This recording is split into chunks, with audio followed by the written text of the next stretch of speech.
എന്ന് പറയുന്നത് 13 പേരായിരുന്നു. അതിൻ്റെ ഉള്ളിൽ 2 പേര് ഡിസ്ചാർജ് ആയിട്ടുണ്ട്. ഇപ്പോൾ 11 പേരാണ് ബാക്കിയുടെ ട്രീറ്റ്മെൻറ്റ് നടക്കുന്നത്. അതിൽ 5 പേരുടെ നിലയാണ് ഇപ്പോൾ ഗുരുതരമായിട്ട് തുടരുന്നത്. അതിൽ 2 പേര് വെന്റിലേറ്ററിലാണ്.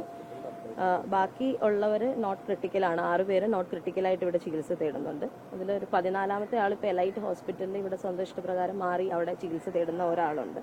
നമുക്ക് 5 പോസ്റ്റ്മോർട്ടം കംപ്ലീറ്റ് ചെയ്തിട്ടുണ്ട്. 3 പേരുടെ ബോഡിയാണ് വിട്ട് നൽകിയിട്ടുള്ളത്. ബാക്കിയുള്ള പോസ്റ്റ്മോർട്ടം പ്രോസസ്സ് രാവിലെ തന്നെ ആരംഭിക്കും.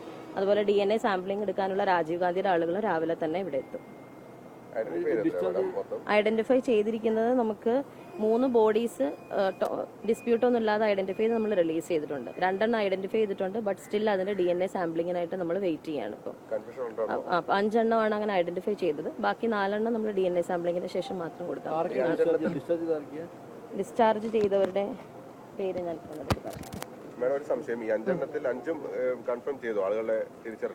അത് നമ്മൾ തിരിച്ചറിഞ്ഞിട്ടുണ്ട്. പക്ഷെ നമുക്ക് 2 കൺഫ്യൂഷൻ ഉള്ളതുകൊണ്ട് DNA സാമ്പിളിങ്ങിന് ശേഷം മാത്രമാണ് അതിന്റെ കൺഫർമേഷൻ നമ്മളിപ്പോൾ കൊടുക്കുന്നുള്ളൂ. അതിനുശേഷം മാത്രമാണ് ബോഡി റിലീസ് ചെയ്യുന്നുള്ളൂ. അതിപ്പോൾ സ്റ്റാർട്ട് ചെയ്യുന്നുണ്ട്. ഞാൻ അങ്ങോട്ടേക്കാണ് പോകുന്നത്. എന്താ ഉണ്ട് 6:30 സ്റ്റാർട്ട് ചെയ്യുന്നത്. നമ്മുടെ പോലീസിന്റെയും ഫയറിന്റെയും എല്ലാ ടീമും ഉണ്ട്. എൻക്വയറിയുടെ ടീമും ഉണ്ട്. ഇന്നലെ പാലക്കാട് നിന്ന് എത്തിയിരുന്നു, എറണാകുളത്ത് നിന്ന് എത്തിയിരുന്നു. ബാക്കി ഇവിടെ ആവശ്യത്തിന് ഡോക്ടേഴ്സ് ഇപ്പോൾ ഉണ്ട്. അവൈലബിലിറ്റി അനുസരിച്ച് നമ്മൾ വിളിക്കും. അതിൽ 2 പേര് ഇപ്പോഴും വെന്റിലേറ്ററിൽ തന്നെയാണ്. 5 പേരാണ് ക്രിട്ടിക്കൽ. അതിൽ 2 പേര് വെന്റിലേറ്ററിലാണ്. ബാക്കി 6 പേരുടെ കുഴപ്പമില്ല, വൈറ്റൽസ് ഒക്കെ ഓക്കെയാണ്.